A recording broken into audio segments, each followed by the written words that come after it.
அநேக நாட்கள் காத்திருந்து சோர்ந்து போய் வந்திருக்கிற ஆண்டவருடைய பிள்ளைகளை கர்த்தர் வாக்கு கொடுக்கிறார். சடுதியிலே உனக்கு ஒரு அற்புதம் நடக்கும். சடுதியிலே உனக்காக ஒரு வாசல் திறக்கும். நீங்களும் நானும் நினையாதிருக்கிற ஒரு நேரம், நம்மை சுற்றி இருக்கிறவர்கள் நினையாதிருக்கிற ஒரு நேரத்திலே அற்புதம் நடக்கும். கர்த்தர் வாக்கு கொடுக்கிறார். ரொம்ப நாள் காத்திருந்து சோர்ந்து போய், ரொம்ப நாள் காத்திருந்து மனசு விட்டு போய், இத்தனை நாள் வரைக்கும் பதில் தெரியலையே, இத்தனை நாள் வரைக்கும் காத்திருக்கிறேனே. ஆனா மேல் வீட்டு அறையிலே காத்திருக்கிறவர்கள் சோர்ந்து போகல. திடீரென்று சடுதியிலே ஒரு நாள் பரிசுத்த ஆவியானவர் ஊற்றப்பட்டது போல இந்த பரிசுத்த ஆவியானவர் வாக்கு கொடுக்கிறார். சடுதியிலே ஒரு அற்புதம் நடக்கும். நீங்கள் எதிர்பார்த்துட்டு இருக்காத ஒரு நேரத்திலே அற்புதம் நடக்கும். அற்புதம் நடக்கும். ஆண்டவர் சொல்றார், உங்க இருதயம் கலங்க வேண்டாம், காத்திருப்பதுல சோர்ந்து போகாதீங்க.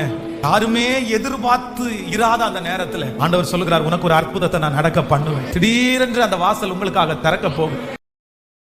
Download ShareChat.